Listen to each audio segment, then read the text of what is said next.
Hello everyone, আশা করি সকলে ভালো আছেন। তো চলে আসলাম আন্ধার, সোলজার এবং রাক্ষসের আপডেট নিয়ে।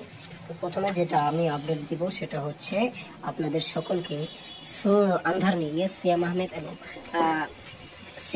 চঞ্চল চৌধুরী এবং রাইহান রাফির আন্ধার।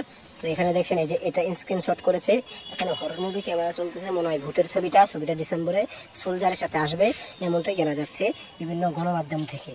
এবার যেটা আমরা দ্বিতীয়তে কথা বলবো সেটা হলো রাক্ষস নিয়ে। ইয়েস, একদম ঠিক শুনছেন, রাক্ষস নিয়ে আমি এখন কথা বলতে চলেছি। রাক্ষসে থাকতে মানে এর মানে রেখে চলতেছে শ্রীলঙ্কায়, খুব শীঘ্রই শুটিং শুরু হবে। আর ফাইনালি যেটা আমি কথা বলবো যে রায়হান রাফি ওয়েস জানিয়েছে সোলজার টিমকে, সাকিব ফাহাদকে। এই বিষয়টি আপনারা কী করে দেখছেন? সামনে আসছে তুফান 2, তো এই বিষয়টি আপনারা কী করে দেখছেন অবশ্যই জানাতে পারেন। তো সোলজারের দ্বিতীয় লুক আপনাদের কাছে কেমন হচ্ছে জানাতে পারেন। আর এখানে কিছু লিক ফটো দেখতে পাচ্ছেন, এই লিক ফটোগুলো আপনাদেরকে দেখাচ্ছি। ফটোগুলো লিক হয়েছে এবং ফ্রেমগুলো খুবই ভালো মানের মনে হচ্ছে। দেখা যাক কতটুকু ভালো বানাতে পারে আমাদের সাকিব ফাহাদ, সেটা এখন দেখার পালা। তো থ্যাংক ইউ পুরো ভিডিওটি দেখার জন্য। আজকের ভিডিওটি এ পর্যন্তই, ধন্যবাদ।